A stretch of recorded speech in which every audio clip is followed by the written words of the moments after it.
Why do I make videos when no one is watching?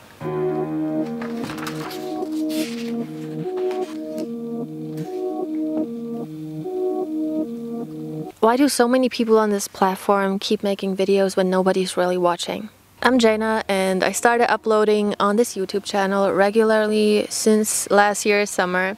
Here's what happened since I started my channel and why I would recommend it to anybody out there who's right now thinking about maybe starting one. It's scary because if you put the camera on yourself, you see yourself through the lens in a way that you have never seen yourself before.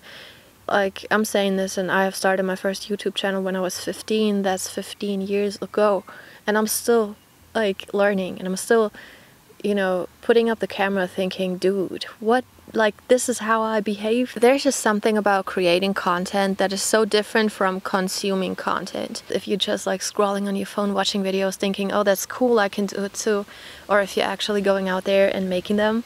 But the best way to learn is always to explain something to a person, right?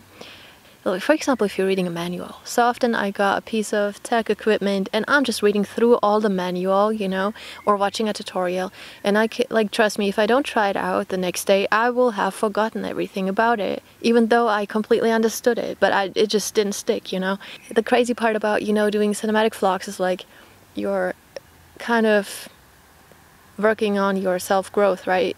All of the work that is hard to do is almost like journaling, and I have never done journaling, but since I started making these videos that are kind of like video journals, is incredible.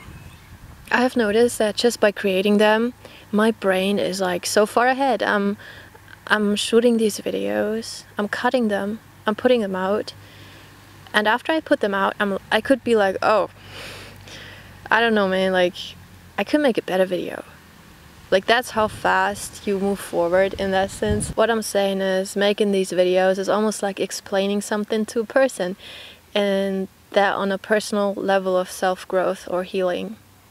So it really don't matter if one person watches it and that's yourself, or a million. It doesn't matter what niche you're going for, like what type of videos you want to create.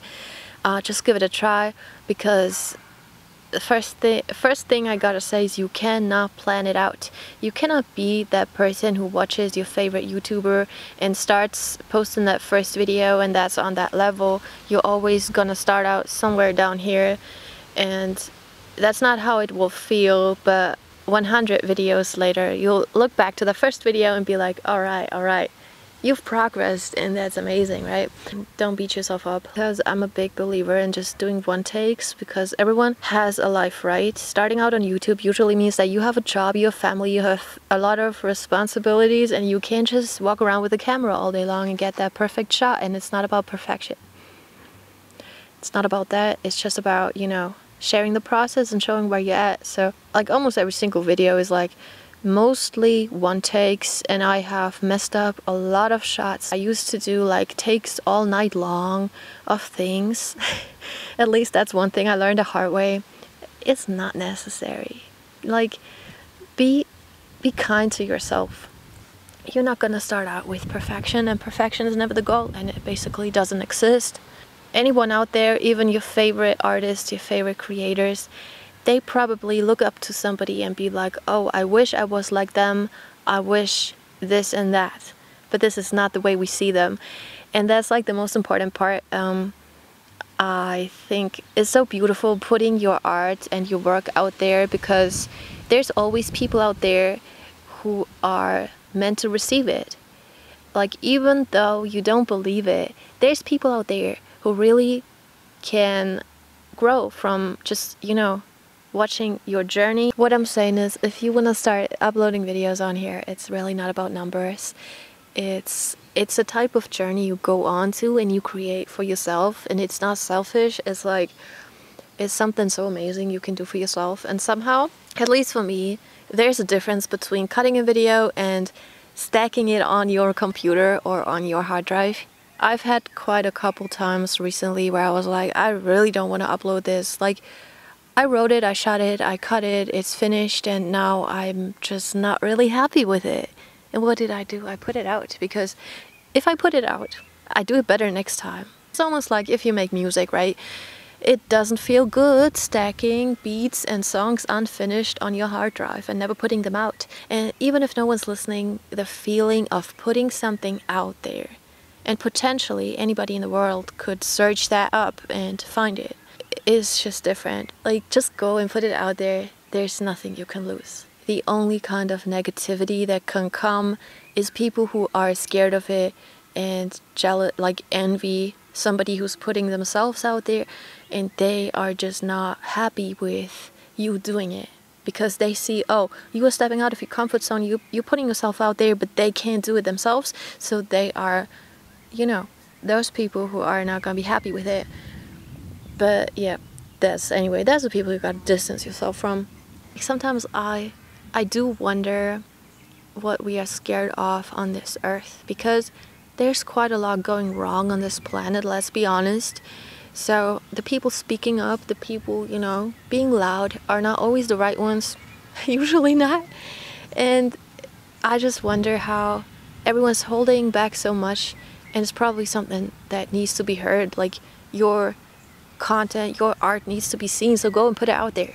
I used to be really into photography, and I was always scared of videography, even though I loved the idea of shooting a video. But I was just scared because, to me, I always wanted to create something so perfect.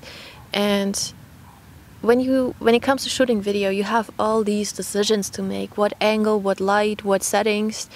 And that was just too much for me, and I was kind of scared that I would mess it up, right? Because probably I'm not going to pick the best settings. Yeah, probably not. The question is, did anybody ever shoot a movie with the perfect settings? Because you never know how it could have turned out if they had changed the angle, if they had changed the lighting, if they had changed the crew. Probably not.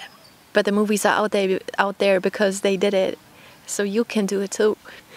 And the crazy part is, it comes natural after a while. I absolutely suck at writing scripts with camera movement. That's not for me. I'm the one who has to do it.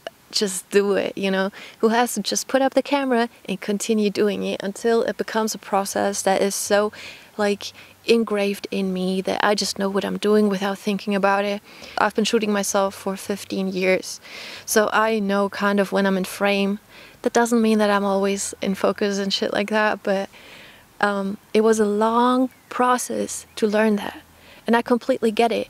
When, like, you mess up at first. I messed up so many times you don't want to know.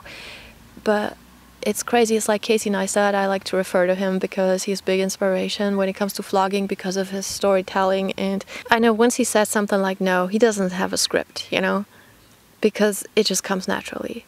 But that's obvious because he has shot videos since analog. Like, he has done this so often in his life that there's just no way somebody's gonna step out and start vlogging and be at his level of real, like, quality.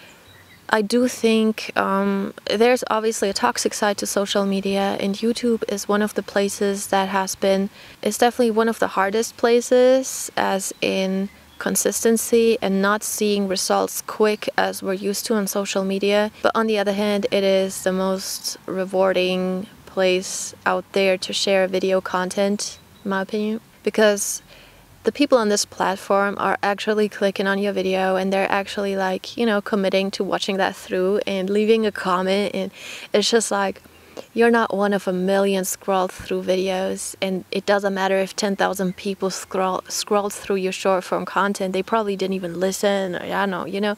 This is not YouTube, so that's why I like that platform. Anyway. But it's crazy how fast you get used to yourself, your new version of yourself, putting things out there, you know, fearlessly, just sharing your stuff. I know, you prove it to me in the comments now, what's holding you back, because I've been uploading, not consistently, but 15 years ago I started my first channel, so I'm like, come on, what's your excuse? Like, for real, if I'm still doing it, what's your excuse? Anyway, what I'm saying is, do it for yourself and stay consistent for a while. It's not the easiest platform to like, you know, you're not gonna see results quick. Maybe you want to commit to just doing it, let's say, for a couple months, right? And then just look back at what you have created and what you're creating, and it's not about the quality what you create, it's more like your own self-growth with like while creating, because it is such a process that I feel like it's hard to put in words, but you learn so much. You learn so much like for yourself. So I just feel like it sounds kind of cringe, but you become a better person creating videos. Not to impress no one, not to reach any crazy numbers, but do it for yourself. And then you can never lose. So whatever it is you want to do, just go out there and do it. And don't let nobody hold you back. You write your own story with your own pen, and don't let nobody take that pen from you. And you can do it, and that's it.